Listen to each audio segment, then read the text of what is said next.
like to do now is hopefully a quick report of our operations in the last year and results we've had and so on. And then we can just move on to a tour of the facility and discussions and all of that kind of stuff. Is that meets with everybody's approval? So that's our pulsar dish. We'll talk about that in a bit. So who are we, other than a bunch of freaks? We founded this in 2016 as a not-for-profit from the ashes of the Shirley's Bay Radio Astronomy Consortium. We had access to a big dish out at Shirley's Bay. After 7 years of very small progress on it, we were politely asked to leave because they had other plans. So we were in limbo for a couple of years looking for a potential new location, new ideas on how we were going to move forward. One of the things we realized fairly early on in the process of looking for a new place is that having one really big dish, while superficially exciting and interesting, it's a lot of work for a small volunteer team. The kind of work that very, very often causes the team to fall apart and the project to fail.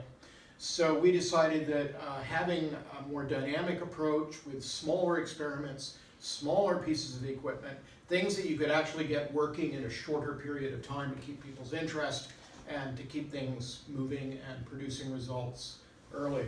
So after having made that decision, we started looking for a place, and we ended up almost by accident, we landed here. I actually live in town here, so I'm like a 3-minute drive away from the observatory here. So we do small-scale radio astronomy experiments, the kinds that you would do in your backyard or that a small school would do, community college, or high school even.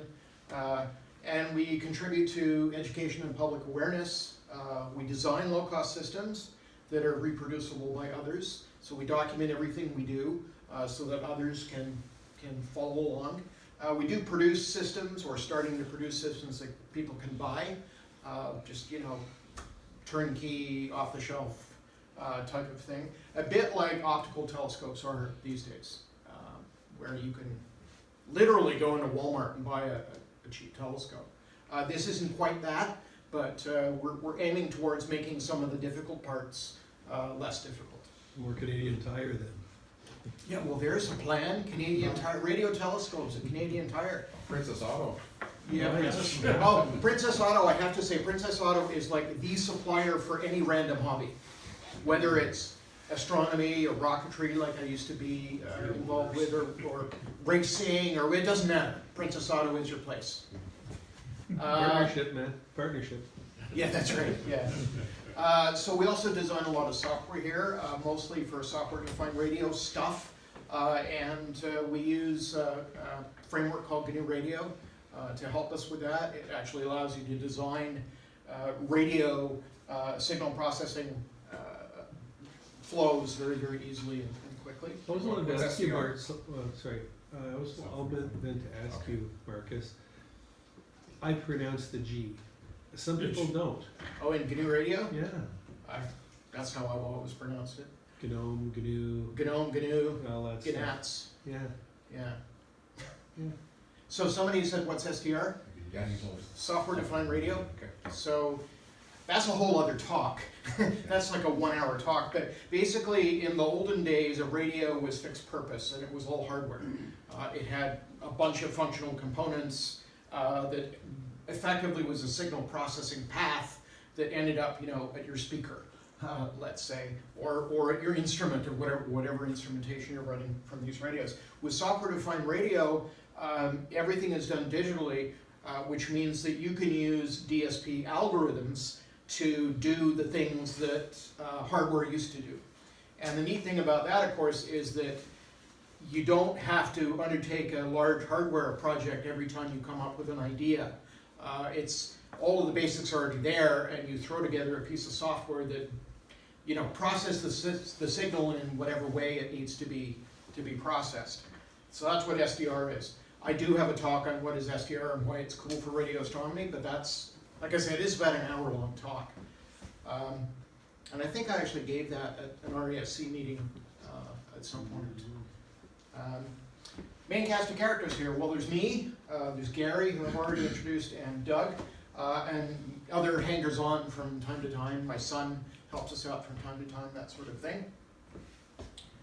And we may be getting a summer student this year as well.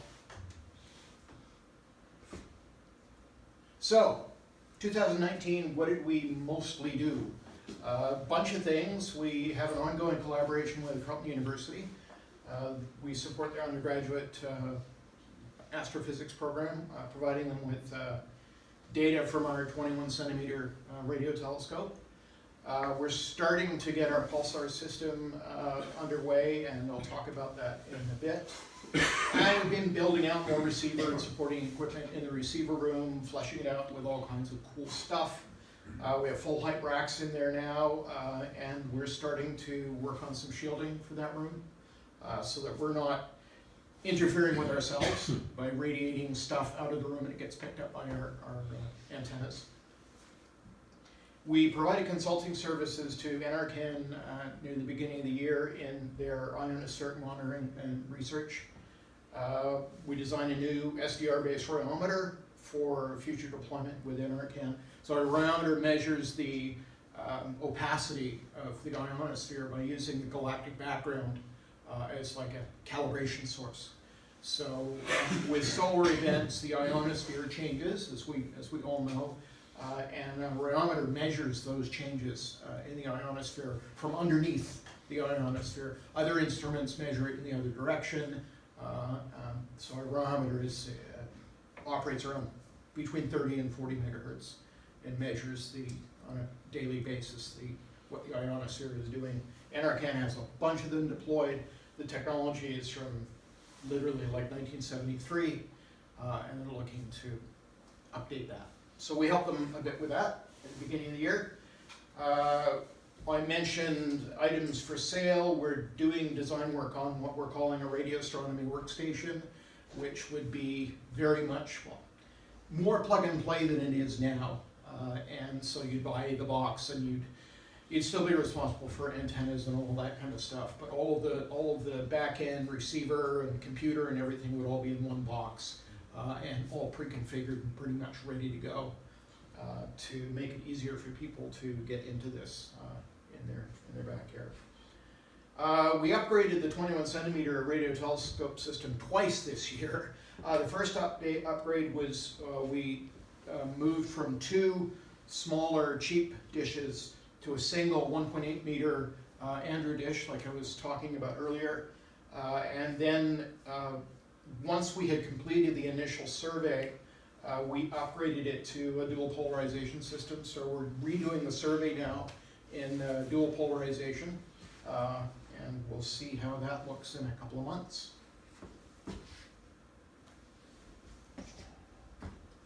So yeah, we actually completed a fairly comprehensive survey of the northern sky from a declination of -35 to +70.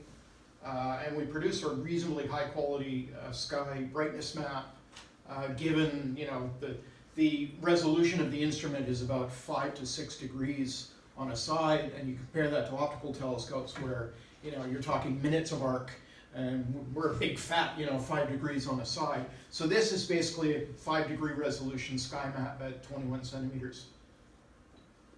And of course, you know, all the really bright spots, no big surprise, are right along the galactic plane with a little bit of outliers. The upgrades will make us possibly up to twice as sensitive as we were when we made this map.